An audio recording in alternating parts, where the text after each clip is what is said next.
BCCI have made a big investment in fast bowling that's got me worried, and that's what we're discussing on Hoggs Vlog.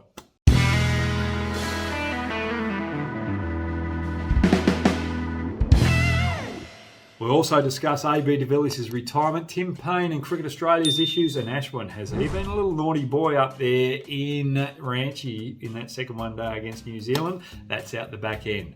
But the BCCI are getting on the front foot with their fast bowlers. They need depth and they've invested wisely in the next generation of fast bowlers.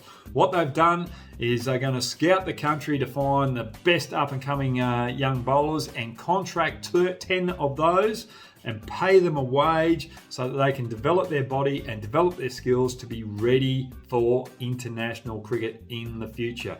Also, they've invested in a coach in Troy Cooley. Now, I've worked with Troy Cooley a couple of times here in Australia. He's a good operator, but he's got a vast amount of experience. He's been the bowling coach of England and Australian Test teams, and he's also worked in the academy of both England and Australia where he's developed up-and-coming young bowlers. So he knows how to develop the bodies as well as the skills to make them ready for international cricket. Now, if we look at past teams that have dominated international cricket through periods, you look at the Windies of 85 to through the early 90s, and they had four dominant quicks, a four-prong pace attack that scared opposition and batsmen, and they didn't lose a series through that particular 10-15 year period.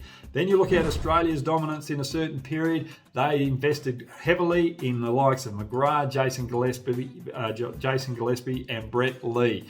Three quality quicks, and they had a lot of depth to back them up as well, just in case they had a few injuries. But if you look back through those particular periods, the calendar wasn't as hectic as what it is now. There is so much more cricket right now, and you need to make sure that you've got depth in your fast bowling because it's the most stressful art and it's where most injuries happen. So this is a good move from India. They've learned from their tours of Australia over the last 2 years, or 2 times that they've been here, where they've dominated us on our home soil. First time, 18-19, they came over and they had Shami, Ishant Sharma and Bumrah take all the wickets and out-bowl the Australian fast bowlers and dominate the Australian batsmen. And then they came over in 2021 and they had the same bowling attack, but they started to have a few injuries and they needed to go into their depth. And in that final test, when the series was on the line, they had to go to their youth in Siraj, Saini, Thakur, as well as Natarajan. Very inexperienced quartet of bowlers, and Australia would have felt that they should dominate that particular attack, but they didn't. They were well planned, they were well organised, and because of the workloads and the development that had been put into them beforehand so that they're ready for that particular moment, they got on top of Australia. And now they're not resting on their laurels and saying, right, we've got a good pace attack here, we're going to be right for the next couple of years. No, they're noticing that a couple of these bowlers on their central contract list are long in the tooth. So they need to make that development now. It's a good move for Indian cricket. Now, just a quick question that you might want to get down there and make your comments on. Is this going to make Indian cricket a little more dominant and separate them from the rest of the playing nations around the world because of this investment? Other nations have to make the same investment for me, otherwise they're going to fall right behind because of the schedule that's going on right now. And just a quick one for Australia out there. This is why you've got IPL cricket. And I've been a big one for Cricket Australia to say Mitchell Starc, Cummins, as well as Hazlewood, pay them a little bit more money and try to avoid them from going to play in the T20 tournaments so that they don't extend their workloads and put them body under stress, and make sure that they are ready, fresh to play for Australia in all 3 formats. Okay. Let's move on to AB de Villiers. What a player AB de Villiers was in all 3 formats. He was brilliant for South Africa at the Test level, One Day level and T20 level. But IPL, he was sensational. He and Virat Kohli carried that RCB batting lineup. Now, I've been going through his performances there, In the first, or in the power play overs, he only had a strike rate of 118, but he averaged up in the high 30s. And the same with that period between the 7th over and the 10th over. It was out the back end where he really dominated and started to accelerate. And this is why RCB made a huge investment in him, because in that period of 11 to 15, he started to up his run rate.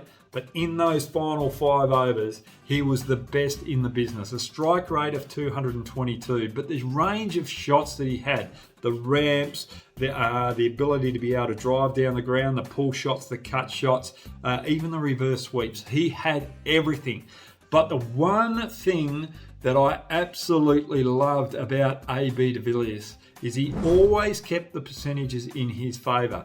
When he wanted to go over the top for those sixes, he wasn't just trying to hit over that outfield, he was trying to hit the gaps as well, because if he mistimed it, he still gave himself a chance of getting the 4 and getting away with a mistimed shot, giving himself that opportunity of staying longer out the crease. A lot of batsmen that go for those big shots aren't as articulate as AB de Villiers, and they just try and hit over those players in the deep.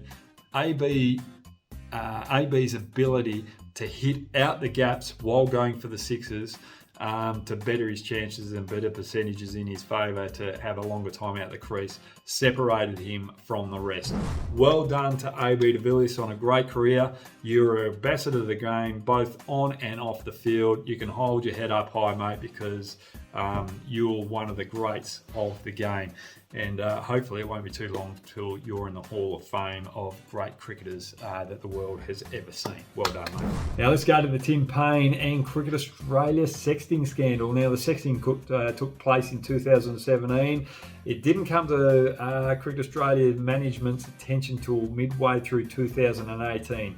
Now, at that stage, it was a tormentous period for Australian cricket because there were so many issues on a negative sense that the public weren't liking about Cricket Australia. So they thought they had to sweep this one under the carpet. They've already had the sandpaper gate. They've just suspended 3 players for over a year. And now what do they do with a player that they've just made captain of Australian cricket?